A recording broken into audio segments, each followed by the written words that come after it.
नमस्कार, अस्सलाम वालेकुम, सत श्री अकाल and very good morning. Doctor Narendra Ravi Canada से आपकी खिदमत में हाजिर है। सबसे पहले अपने बहन भाइयों का दिल की गहराइयों से मैं शुक्रिया अदा करना चाहता हूँ। जो भी मेरा यूट्यूब चैनल देखते हैं उसको सब्सक्राइब करते हैं, शेयर करते हैं और अच्छे अच्छे कमेंट्स भेजते हैं। आज का जो मैं बी लॉक करने जा रहा हूँ वो है जो हमारी बेली बटन होती है ना, धुन्नी पेट के सेंटर में होती है, ब्रीक सी ऐसी, उसको बेली बटन भी बोलते हैं। धुन्नी हम पंजाबी में बोलते हैं, पंजाबी धुन्नी कहने हैं। उसमें तेल लगाने का क्या फायदा है? देखो, oiling belly button, why it's so important. लोग आजकल, क्योंकि मॉडर्न ज़माना है, साइंस ने तरक्की कर ली है, वो एलोपैथी पर साइंटिफिक तरीक़ों से जाते हैं। जबकि जो हमारे बुजुर्ग थे, फोर फादर्स थे, वैद थे, वो इसकी इम्पोर्टेंस को जानते थे कि ये शरीर के बिल्कुल सेंटर में होती है। अगर ध्यान से देखो, सर से लेकर पैरों के जो उंगलियां हैं, फिंगर्स हैं, उसके बिल्कुल सेंटर में ऑलमोस्ट वो हमारी बेली बटन है।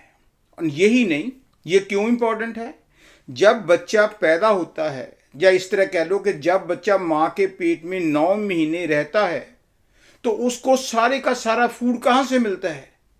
वो बेली बटन से ही मिलता है। शरीर के हर हिस्से में उसको फूड जिसकी भी जरूरत होती है माँ के पेट से बेली बटन के थ्रू ही मिलती है।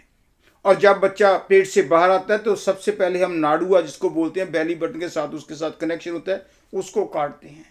फिर हम अपना इंडिपेंडेंट मुंह की बर्तों करते हैं, नाक की करते हैं, आंखों करते हैं। लेकिन पेट के अंदर हमारे जो भी श्वास आते हैं, खाना आता है, जो भी कुछ आता है, वो बेली बटन के थ्रू ही आता है। इसलिए मैं आज बेली बटन की जो इम्पोर्टेंस है उसके बारे में बात करता हूं कि इससे नेचुरल थेरेपी, ये नेचुरल थेरेपी पुराने बुजुर्ग लोग थे। मैं अभी केरला में गया था, तो वहां पर जब मसाज करने लगे, फुल बॉडी मसाज, तो उन्होंने ड्रॉप्स मेरे धुन्नी के बीच में डाले। मैं सोचा था ये क्या है, मुझे तो पता था, लेकिन मैं और लोगों को समझाने के लिए करता हूँ। मुझे याद है कि जब मैं कॉलेज में पढ़ता था, अबाउट 60s, तो मेरे जो होंठ थे, लिप्स थे, वो खुश्क रहते थे, कभी कभी वो पाट जाते थे, क्रैक आ जाते थे, उसमें बड़ा दर्द होता था, कई बार ब्लीडिंग भी होनी शुरू हो जाती थी। तो मैं अपने मदर को कहता था कि मुझे डॉक्टर के पास ले जाओ। तो वो कहती है खुजली हो रही है, इसके आप ना नेवल में जो धुन्नी है, बेली बटन, उसके बीच में तेल लगा लो। मैं सोचता था कि मैं कॉलेज में पढ़ रहा हूँ, मेरी मम्मी तो अनपढ़ है, इसको क्या पता है, प्रॉब्लम मेरी यहाँ पर है, ये कहती तेल यहाँ लगा लो, ये क्या पॉसिबल है।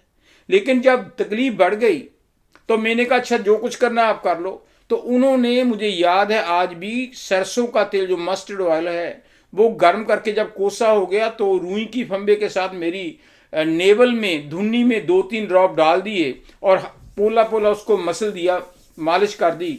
तो मैंने देखा विद इन 2 डेज वो जो क्रैक्स थे वो खत्म हो गए। तब मुझे यकीन हुआ कि इसकी क्या इंपॉर्टेंस है। तब से लेकर फ्रॉम 60s अप टू 25, कितने साल गए, almost about 50 years you can लगा लो।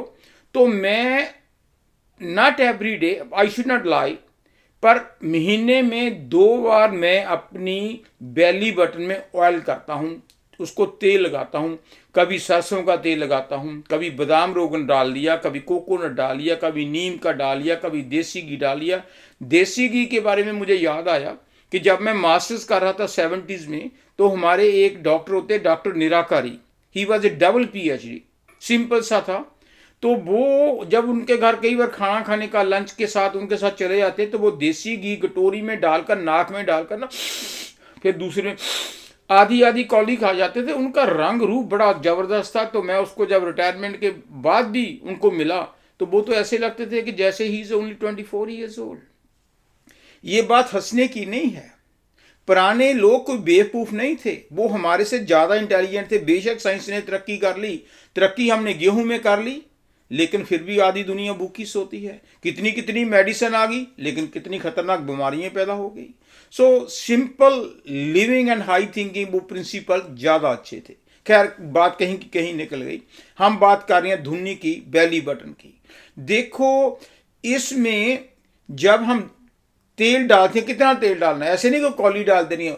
1 to 2 ड्रॉप, 2 to 3 ड्रॉप जो रुई का फम है उसके साथ दबा कर लो, या ड्रॉपर ले लो।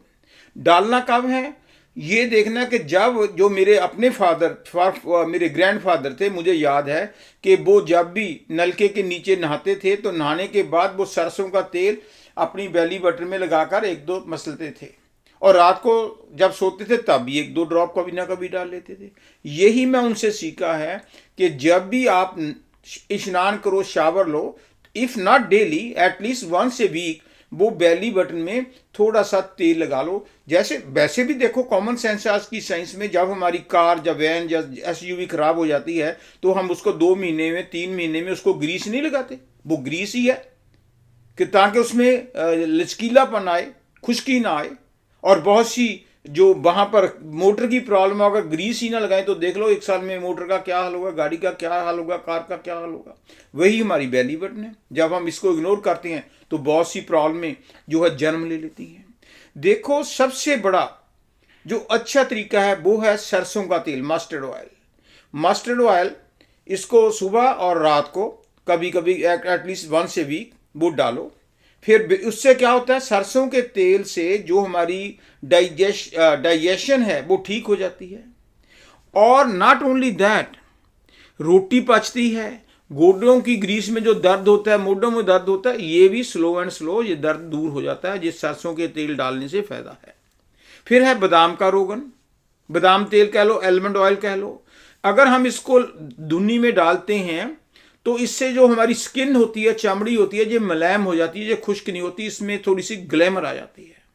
अगर कोकोनट ऑयल डालें, जो कोकोनट को क्या कहते हैं, चलो मैं भूल गया क्या कहते हैं, कोकोनट, नारियल का जो अगर तेल डाल लें तो उससे जो हमारे हेयर हैं वो थिक हो जाते हैं, टूटने बंद हो जाते हैं, उसमें चमक आ जाती है। अगर नीम का, जो नीम होती है, कवड़ी होती है, उसका तेल डालने मिलता है इंडियन स्टोरों में, तो उससे जो फोड़े, फिंसियां, काले धब्बे हैं वो क्योंकि सारी नाड़ियों में चली जाती है, वो दूर हो जाती हैं। इसी तरह जैसे मैंने देसी घी है, देसी घी तो बहुत ही अच्छा है, उसका कोई साइड इफेक्ट नहीं। घी तेल डालकर थोड़ा सा ऊपर पोला पोला उसको मालिश करो तो देखोगे कि जो 70 साल की उम्र है, 80 साल की उम्र है, 50 साल में तो कोई फिक्र नहीं ना करता, 40 साल में कोई जवानी होती है, 30 साल में, तो जब बुढ़ापा आ जाएगा तो ये बीमारियां आपको ऑटोमेटिकली ठीक हो जाएंगी। 2 बुजुर्गों को इकट्ठा करो, एक धुन्नी में तेल लगाता है, एक्सरसाइज भी करता है, अच्छी खुराक भी खाता है, एक खुराक भी घटिया खाता है, वो फ्राइड फूड खाता है, एक्सरसाइज भी नहीं करता और धुन्नी पर तेल भी नहीं लगाता, उसकी सेहत और अपनी सेहत का कभी कंपैरिजन करना तो आपको पता चले जाएगा कि oiling belly button is why so important. Thank you.